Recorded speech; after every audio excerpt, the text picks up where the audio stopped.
Nilikuwa natolea mfano wa namna mambo yanavyoenda,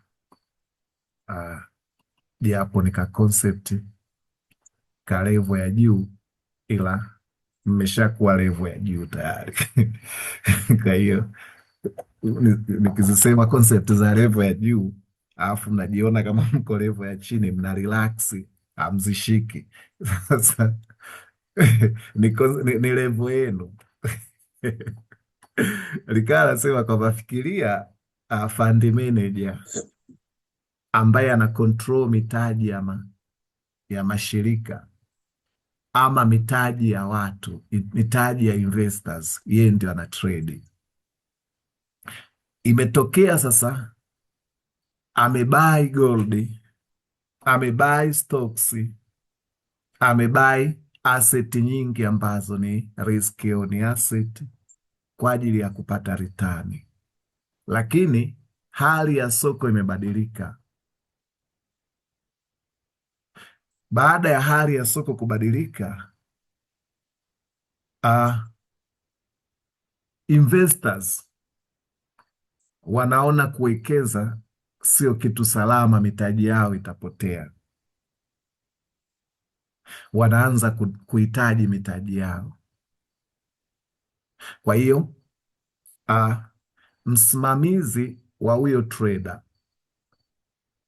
nilisema kwamba kila ninapowafundisha kuhusu institutions, unakuwa una kopi hiyo mifumo. Usifikirie tu namna ya kutredi kama wao, ila fikiria namna ya kuishi kama wao. Maana yake mpaka mfumo wa kujiendesha kwao. Trader anakuwa na meneja wake, ama trader kuna kuwepo na dawati na wasimamia trader. Mabenki ndicho wanachokifanya. Au simami tu wewe kama mwenyewe unaweza ukaamka kama alivyoamka leo Daudi hivi, haeleweki, someki akachoma mitaji ya watu. Lazima pawepo na mtu anayefanyaje, anayekusimamia, ambaye sasa huyo ndio atakaye determine kitu kinaitwa VAR. VAR sio ile kwenye kombe la dunia, inaitwa ni value at risk. Value at risk ni kwamba kila unapotrade siku yako inakuwa iko defined kwamba ikitokea unatengeneza losi isizidi kiasi kadhaa, asilimia kadhaa ya mtaji ambao umekabidhiwa. Kwa hiyo, lakini pia pale ambapo environment imechange, imekuwa katika high risk, imetokea uncertainty sokoni, unajikuta sasa kwamba value at risk imepunguzwa, umepunguziwa kiasi ambacho unapaswa kukiriski. Kwa hiyo kuna baiki iko oni hapo. Baraka hataki hizo kelele. Value at risk pale inapokuwa imepunguzwa, maana yake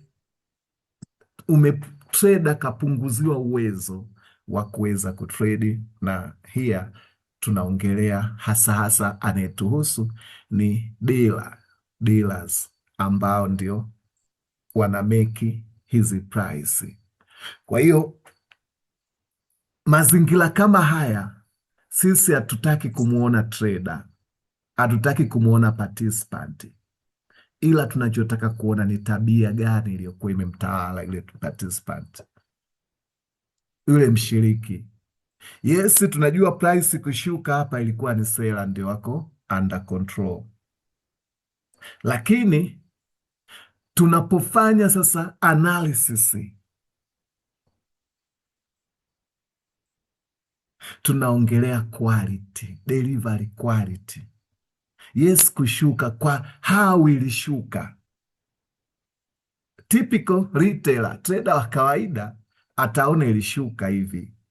Nyie sio typical, sasa ni professional. Sasa kwamba uangalie quality gani ilishuka, kwa quality gani, ndio vitu ambavyo tunavijengea msingi. Kwa quality gani ilishuka, kwa sababu gani, inakusaidia kujua kama huku kushuka ilikuwa ni forced behavior. Forced behavior kwa sababu gani? Kwamba kumetokea sasa na shida. Nilisema kwamba pesa yenu inawekezwa katika uwekezaji ambao ni salama. Kwa hiyo kila wakati mwekezaji na ni trader ambaye kawa assigned, hiyo financial manager ambaye kawa assigned, labda hela yenu aiwekeze kwenye bondi, sijui awekeze kwenye nini, atakuwa na monitor zile performance za diversification alizozifanya, labda umenunua gold, umenunua sijui hiki hapa. Kwa hiyo sasa pale ambapo mazingira yako vibaya, sio tu likiongelea labda mfano utakuwa limited, kuna wengine mitaji imewekezwa labda kwenye stocks au imewekezwa kwenye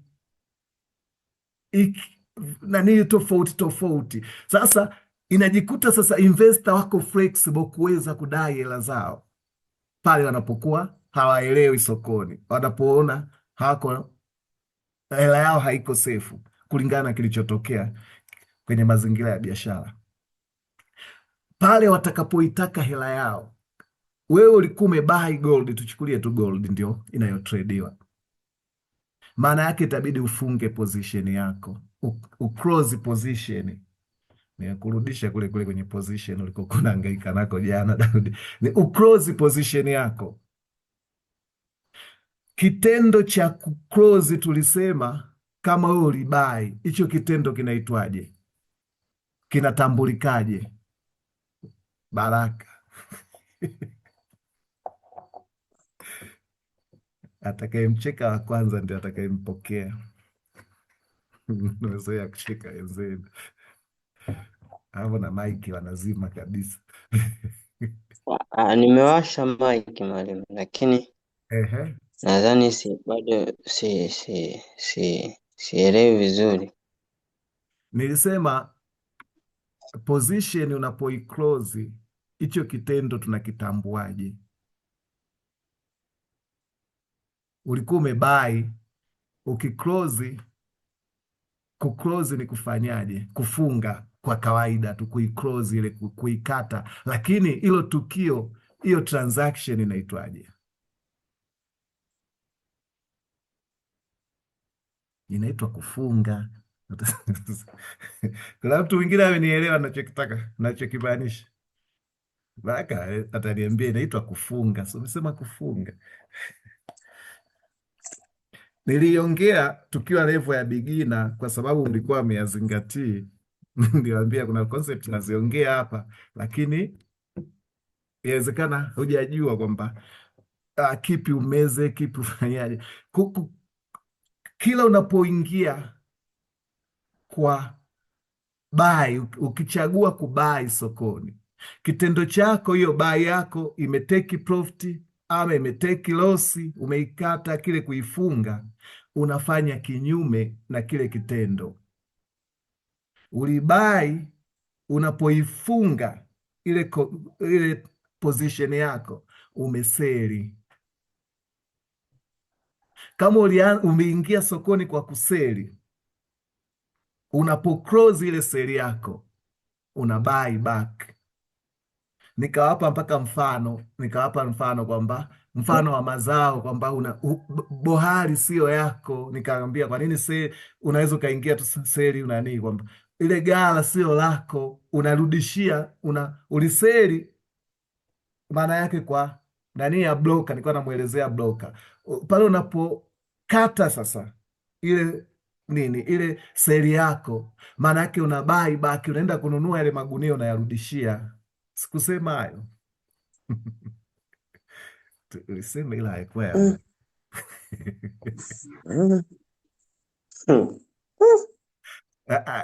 nauliza kwanza, nilisema sikusema?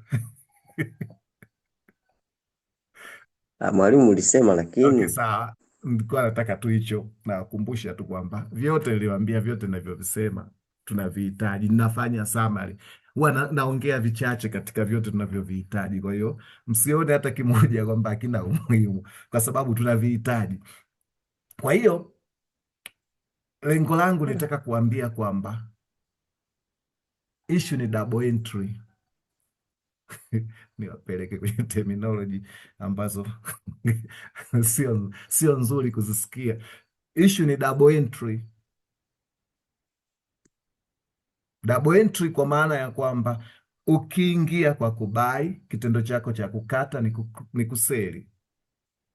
Ukiingia kwa kuseli, kuikata position, sijui kama mnafanya mazoezi ya kutosha, hata MT5 itakuambia pale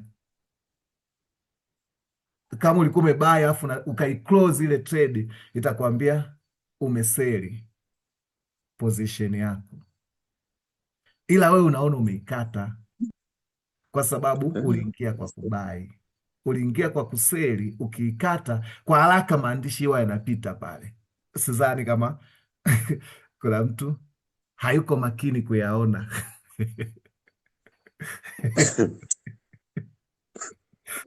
Sidhani, najua mko makini wanayaona. Kwa hiyo Sasa mwalimu, naam, hiyo tafasiri yake ni kwamba sasa ina seli kweli au ni nani? Ni terminology ya kiprofessional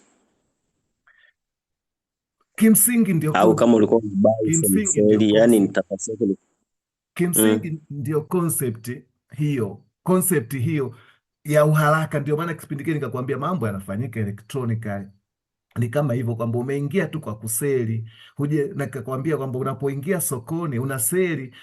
Tunachoelewa kwamba ukienda pale Kariakoo huwezi ukauza bidhaa ambayo kuanza kwa kuinunua ama kuanza kwa kuizalisha leo, lakini sokoni huku, kwa nini tuko flexible? Naweza tu nikaamka asubuhi nikaenda nikaseli gold. Hiyo nayo seli nimeitoa wapi? Nikakwambia sasa kwamba kimsingi umekopeshwa na broka wako bidhaa yake uweze kuiuza.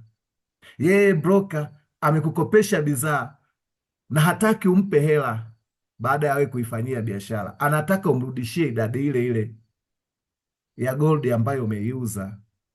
Kwa hiyo sasa, ili uweze kutengeneza faida, kwamba unaiuza alafu kainunue kwa bei ya chini. Ndio maana tunaposeli tunategemea price ishuke ili tuweze kumeki profit. Kwa nini ishuke? Ili ninapo buy back ninunue kwa bei ya chini kuliko niliyouzia. Hapo je, hapo imetosha imeeleweka kusema eh? haya mambo si marahisi. Moja, kuna mtu alisema kichwa kinawaka moto, na mimi sasa nakisikia. Mwalimu, Vasquez. mi nimechelewa kuingia kwenye kipindi, maana bando huku limenikatikia. Yani nateseka leo, Hayo nayo nimeunga ni laini yangu ndugu imekataa yangu. kufanya kazi. Hayo ni yangu. Labda mnirushie bando tu. Hayo ni yangu nayo. Mi hizo excuse nazo ni zangu Pasco. Wewe usipoingia hizo ni soko halitakupa hizo excuse. Waga tunalali kama unajua, au pia huwa tunatoa mitaji kwa traders. Kwa hiyo sasa, maanake tunatoa akaunti zina nani, labda unahitaji kutrade labda akaunti ya $1,000 tunakupa, lakini maana yake sisi tunakuwa tunakumonita, tunaona kila kitu unachokifanya sasa trader labda kwa sababu hiyo akaunti inakuwa ina limit, hatutaki uichome. Ukiichoma maana yake umefeli, lazima tukupitishe kwenye phase. Sasa traders wana utetezi mwingi, nilienda chooni nikasahau kuweka stop loss. Hizo ni excuse. Sijui bando lilikatikia. Soko alielewa hizo excuse, umemeki loss. Ndio sasa akasema Pasco naye anaenda huko huko. Huo utetezi Pasco hautakusaidia sokoni, unatakiwa ushinde vyote. Utetezi kidogo tu pale. Nakumbuka nilipokuwa kwenye kazi zao jamaa, nilikuwa mlinzi mlinzi, nilikuwa kama wale Masai wale, nimekaa nalinda getini bosi ameenda kunywa zake sijui huko, anarudi saa 8 za usiku, akili ina wenge, nalifungua geti, kumbe nalivuta kwa nje jamaa wananicheki tu, akili ilipokuja kunirudi kama ya Daudi ilivyomrudi, ndio kumbe geti natakiwa kulivuta kwa ndani hivi ndio lifunguke. Na wao si haruhusi kupiga maresi mahonihoni, wanasubiri tu nihangaike. Jamaa akaja akaniuliza, ulikuwa umelala askari? Nikaambia samahani mkuu. Akasema askari wasema samahani? Askari kusema samahani ujue tumeshakufa, tumevamiwa tumeshauliwa. Kosa lolote la askari ni kwamba unapelekea maisha ya watu yanakuwa hatarini. Hiyo na wewe hapa, samahani yoyote utakayoiweka wezo, umechoma mtaji. Niliseli, baada tu ya kuseli sijaweka stop loss, mtandao ukanikimbia. Haya, sawa, lakini soko halikusubiri mpaka nani mtandao urudi, unakuta majivu, akaunti yako imeisha yote. This is a scam. Jiandae. Punguza utetezi. Okay, natania, najua nyie sio hiyo. Pasco ulitaka kusema, rudia sehemu fulani. Mimi nataka kila wakati nirudie vile kama redio yenu.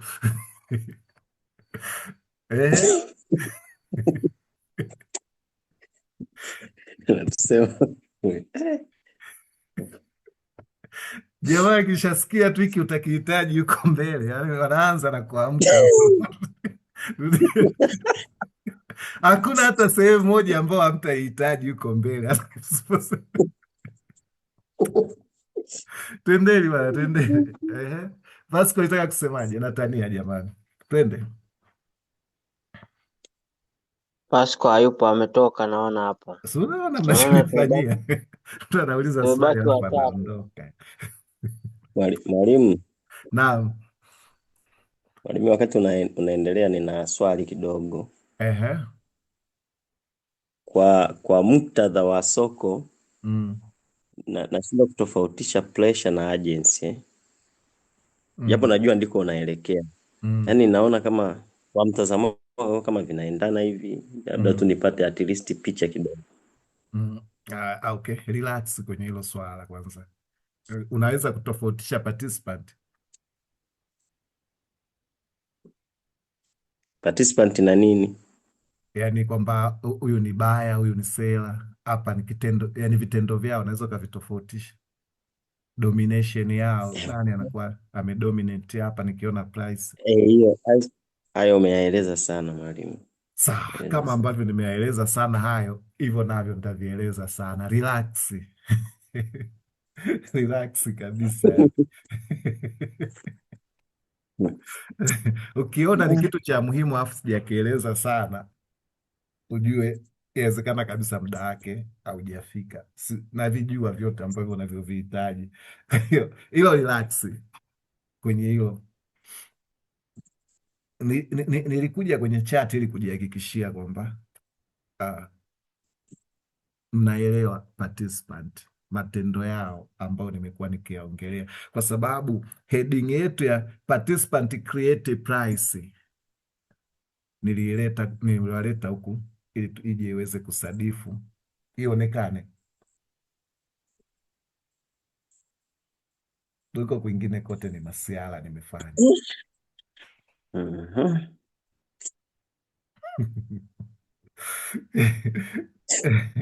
Walisia hivi vitu nahitaji tafakari sana.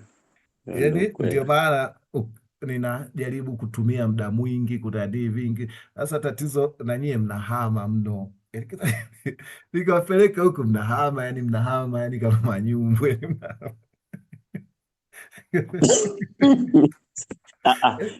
Unajua shida ni nini mwalimu, kama hujaielewa? Yaani kitu kikiwa kipya kwa mtu yaani unajua mwalimu, najua wewe kwa mtazamo wako, yani kama vile mimi nikiwa namfundisha mtoto kusoma, yani kwa hiki tu anashindwa kweli kuelewa hiki. Yaani haya mambo ndio maana nasema yanahitaji sana tafakari. Yaani akili uifikirishe sana. Kwa hiyo nafikiri, lakini tunakushukuru mwalimu, wakati tamaa unaendelea taabu. Yaani hapa najiona kabisa feli expectations zangu za miezi miwili. Ndio mnakuwa mnachelewa hivi kuelewa. Mwalimu, haya mambo si marahisi. Yaani mimi sasa hivi tu mfano kichwani kuna kitu ninajiuliza, hizi buyback ni yaani lazima tena nikae akili load. Okay, hiyo concept unatakiwa umeshaifahamu mpaka sasa hivi. Hivyo ndio nani kwamba hivyo ni concept za beginner.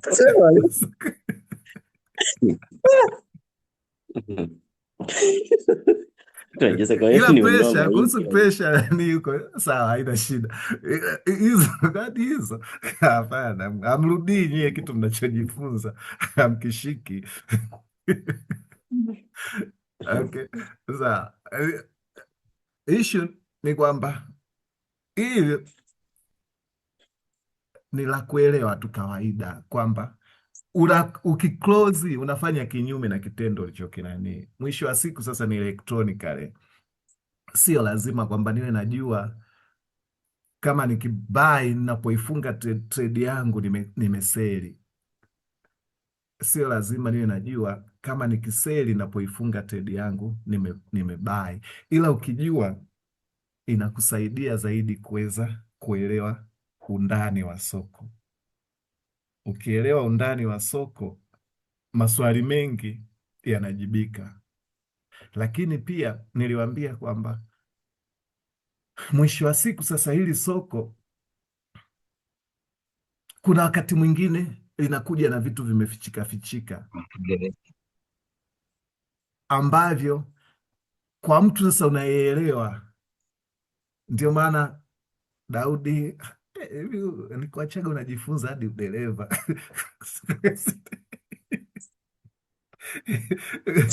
Lakini mtu anataka kujifunza udereva wanampeleka gereji kwanza. Unaweza ukaona kama wajinga, lakini mwisho wa siku wanataka uelewe undani wa gari, ili ikitokea kachangamoto kidogo uweze kukasovu. Ndivyo hata huku sokoni, sio lazima sana uzielewe nani, lakini vinakusaidia wakati mwingine pale soko unapokuwa ulielewi, wakati mwingine unakuwa unajua haliko nomo.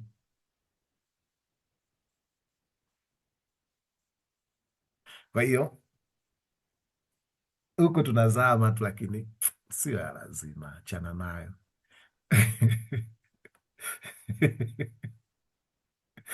Okay, mi narudi kwenye competition, narudi kwenye participant. Huko kwingine nimewaibulia tu shauku ya kutaka kufahamu, lakini kuna vingi bado sana. Huku kukieleweka, huko kwingine tutateleza. Kama tu kwenye participant imenielewa, I'm successful. Huko kwingine hakuna shida, ni kwepesi zaidi, kwa sababu hiki ndio kilipaswa kutangulia. Pasco, sitaki unyoshe mkono, wewe uliondoka. Unataka kuja kunirudisha mimi nyuma. Okay, ongea Pasco. Yaani mwalimu, mtuma wako kwamba changamoto wana yenyewe hata iangalie soko, aliangalia changamoto. Nimeona kweli, maana kama nimepitia changamoto hapo nyewe mmeendelea, nyinyi ndio soko la tuchane Pasco. Vizuri, ni reality. Hii kweli ni kim reality. Yaani hapa hivi na waza ikitokea ni nini?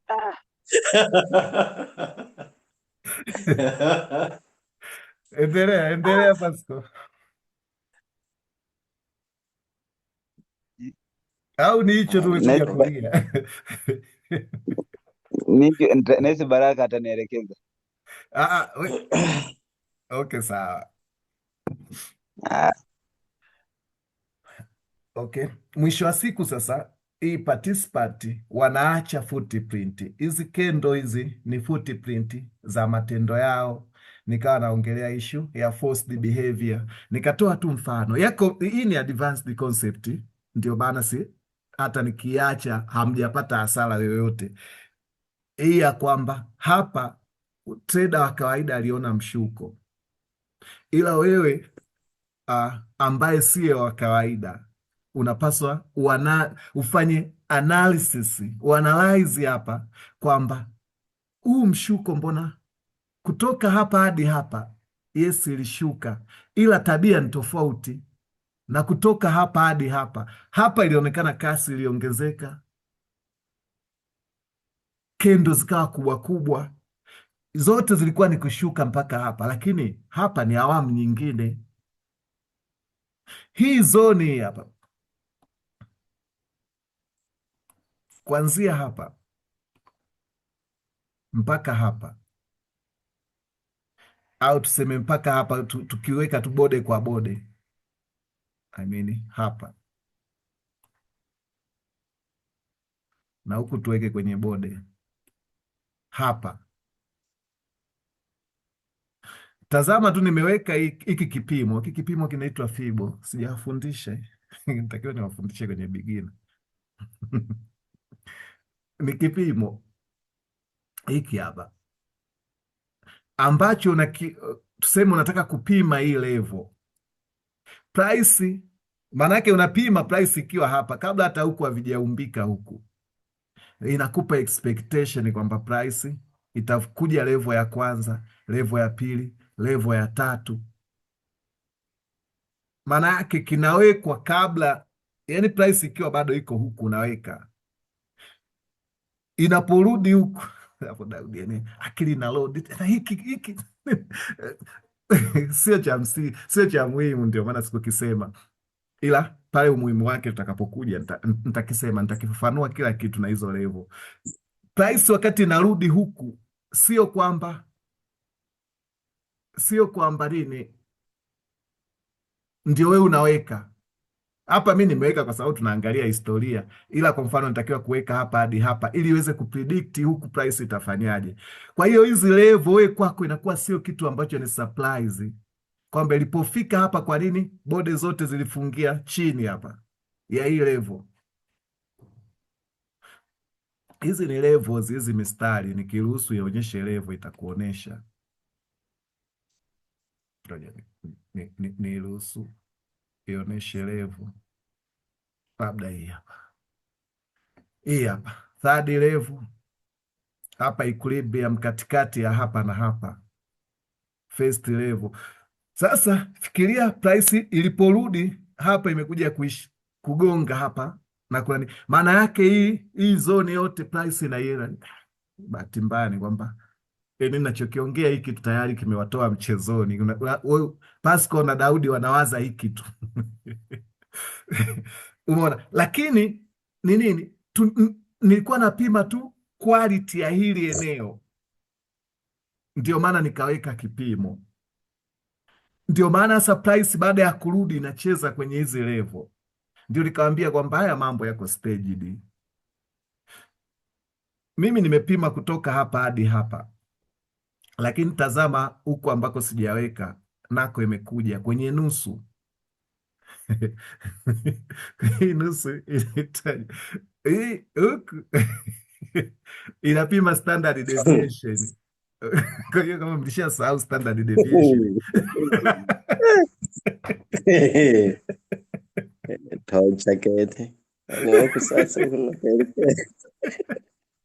hii ni standard deviation.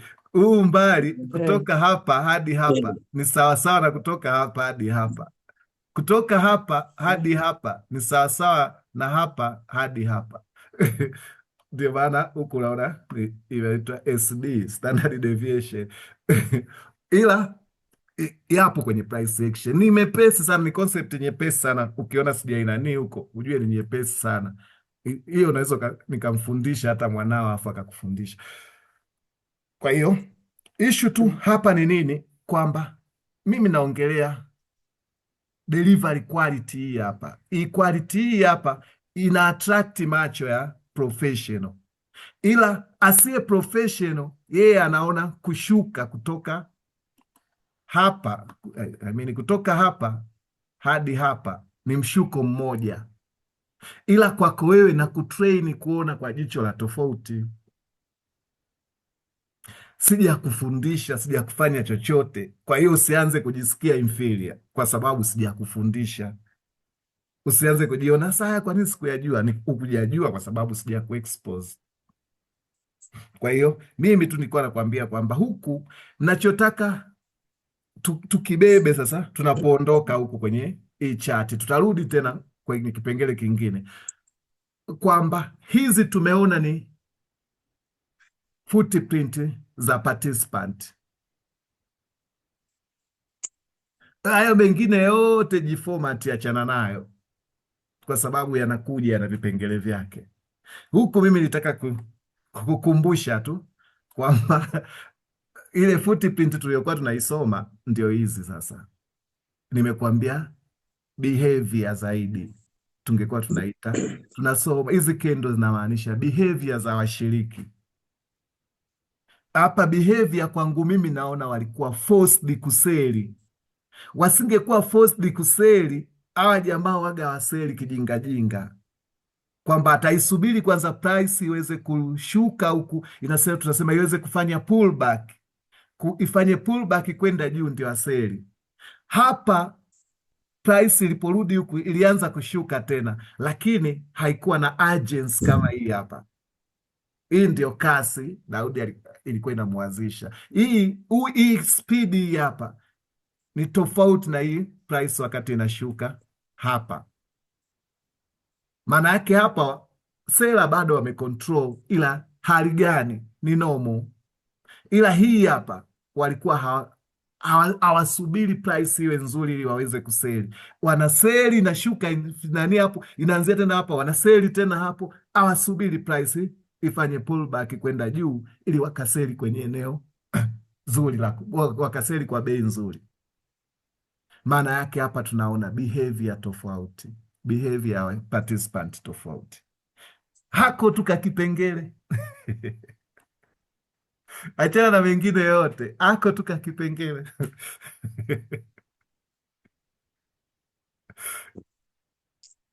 kameleweka.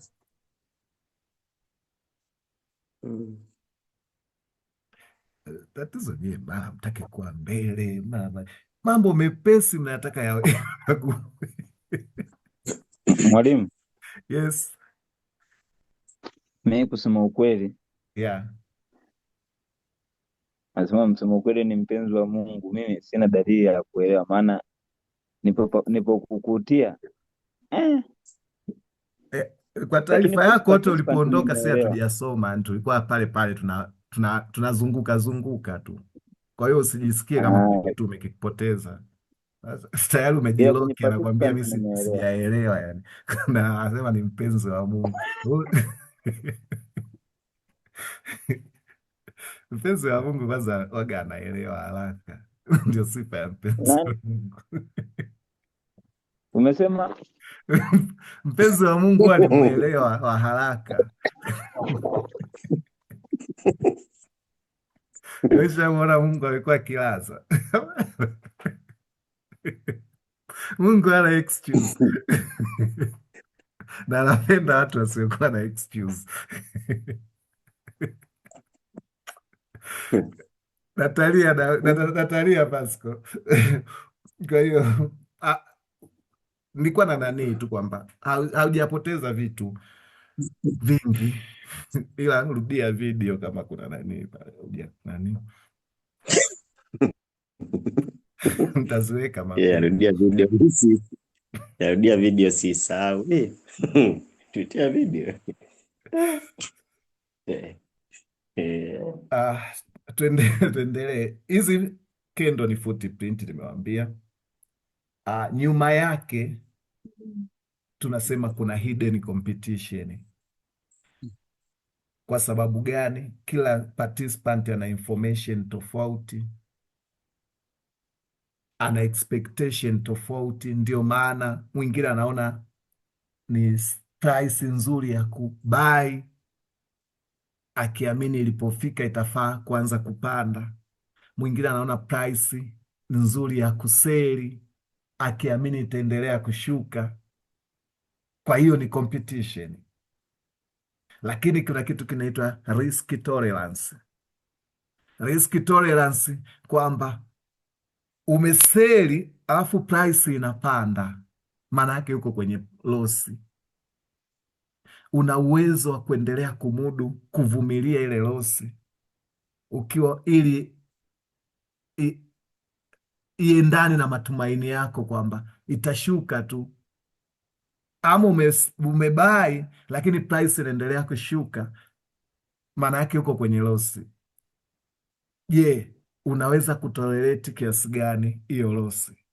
Kwa hiyo kuna muda hasa ambao nasema ni forced behavior, kwamba aliyebai anapelekewa moto mpaka anakata mwenyewe, anasema nisipoikata hii inachoma mtaji, anafunga. Maana yake nayo ni forced behavior.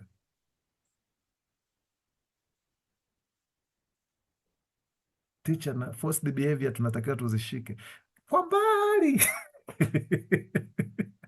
Bado kuna mada yake level 3. Hii ndio tuko level 1. Hiyo iko level 3. Nitakuwa mkali tukifika concept kwenye hiyo, kama ambavyo nakuwa mkali kwenye participant.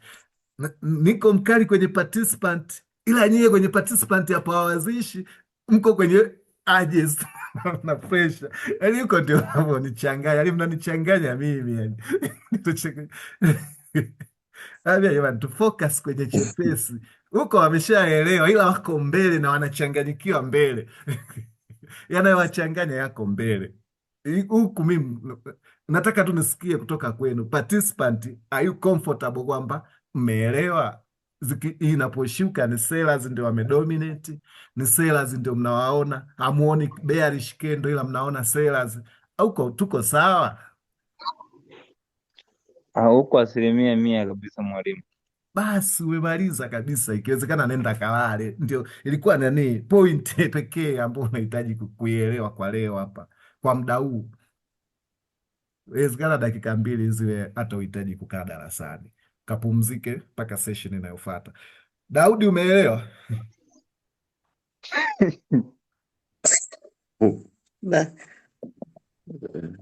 Mwalimu, mimi nimesikia vibaya, kama umeelewa ukale. Ni sahihi kabisa, kwa sababu ndio pekee ambacho nitaka kieleweke. Huko kwingine kote ni yatoka nayo tu, nikishangaa yao yatoka nayo ndio jamaa wanakaza sasa huko ili mradi tu mtu aishi kwenye mateso yani.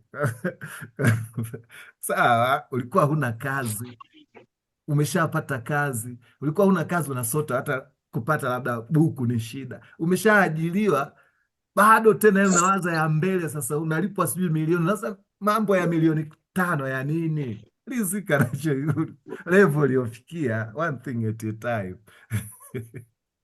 Kuajiliwa mwezi mmoja tu nataka na utajirike.